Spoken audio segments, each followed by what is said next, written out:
గతంలో నాగ చైతన్య సమంతల పెళ్లి బంధం గురించి ఎలాంటి కమెంట్స్ చేశారో నాగ చైతన్య శోభితలపై కూడా అలాంటి కమెంట్సే చేశారు వేణుస్వామి.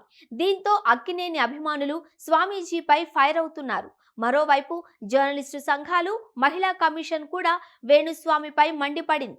ప్రస్తుతం ఈ వివాదం ఇంకా కొనసాగుతూనే ఉంది. ఈ కాంట్రవర్సీ ఇంకా కొనసాగుతూ ఉండగానే మరో ప్రముఖ జ్యోతిష్యుడు చైతన్య శోభిత మూడు ముళ్ల బంధంపై జోస్యం చెప్పారు. నాగ చైతన్య శోభిత ధూళిపాళ్ల నిశ్చితార్థం తర్వాత ప్రముఖ జ్యోతిష్యుడు వేణుస్వామి హాట్ టాపిక్ గా మారారు.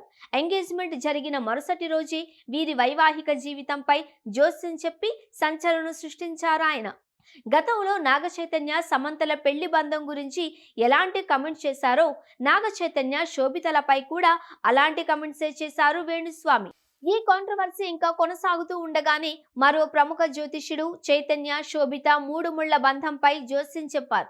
ఉత్తరాదిన ప్రముఖ ఆస్ట్రాలజర్ గా గుర్తింపు తెచ్చుకున్న పండిట్ జగన్నాథ్ గురూజీ వీరిద్దరి దాంపత్య జీవితం గురించి పలు ఆసక్తికర విషయాలు చెప్పుకొచ్చారు. పండిట్ జగన్నాథ్ గురూజీ చెప్పిన జాతకం ప్రకారం నాగ చైతన్య శోభితల పెళ్లి 2025 సంవత్సరం మొదటి భాగంలో జరిగితే వారి వైవాహిక జీవితానికి ఎలాంటి ఢోకా ఉండదు అట.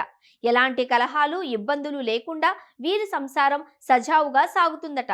నాగ చైతన్య శోభితల నిశ్చితార్థం ఆగస్టు 8వ తేదీ సరిగ్గా ఉదయం 9:42 జరిగింది.